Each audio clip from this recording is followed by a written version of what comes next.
So I'm in need of a little bit of comfort this morning. So can we, by a show of hands, right?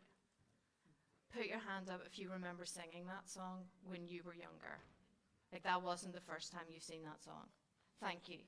Because there wasn't a person on that stage this morning that was born when that song was written.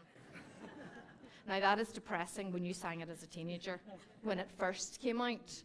And then you have Courtney telling you, well, I sang it when I was a child. Yeah, and that wasn't when it was first written, right?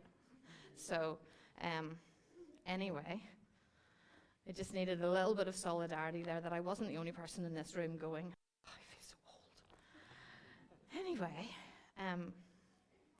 also for those of you who are distressed that I'm not wearing some fancy outfit because it's my last Sunday, I decided not to because you wouldn't have known it was me, and then you would have wondered. Really her, because like it's always funny when I wear a skirt and people say to me, oh, you've got legs. I'm not sure what you think's inside my jeans usually, but anyway, moving on.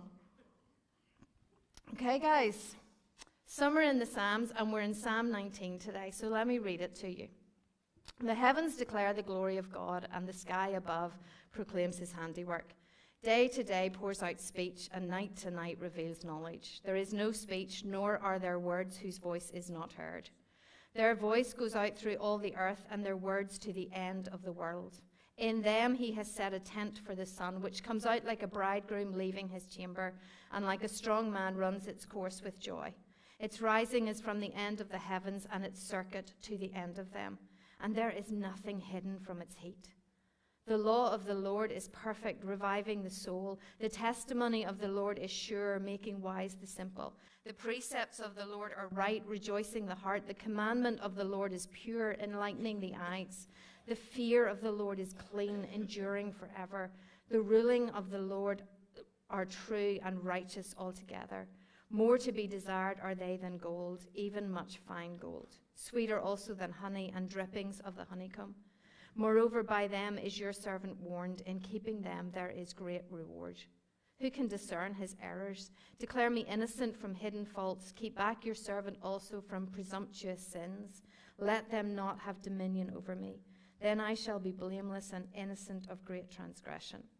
Let the words of my mouth and the meditation of my heart be acceptable in your sight, O Lord, my rock and my Redeemer. When we read this psalm, which is another psalm written by David, when we read it, it feels a little bit like there are three movements in this psalm. We begin with nature and with David speaking about creation. Then he moves on to speak about God's law, and then it feels like he closes out very personally in submission, in prayer. But it feels to me as I read this psalm that pervading through the whole of it, from start to finish, is this idea of the glory of God. He starts there. He says, the heavens declare the glory of God, and the sky above proclaims his handiwork. And he starts with the glory of God in verse 1, and it's as though throughout the rest of the 14 verses, there's this pervading sense of the glory of God, that glory that produces awe and wonder. I'm not sure that we experience awe that much these days. It can feel so often like, oh, everything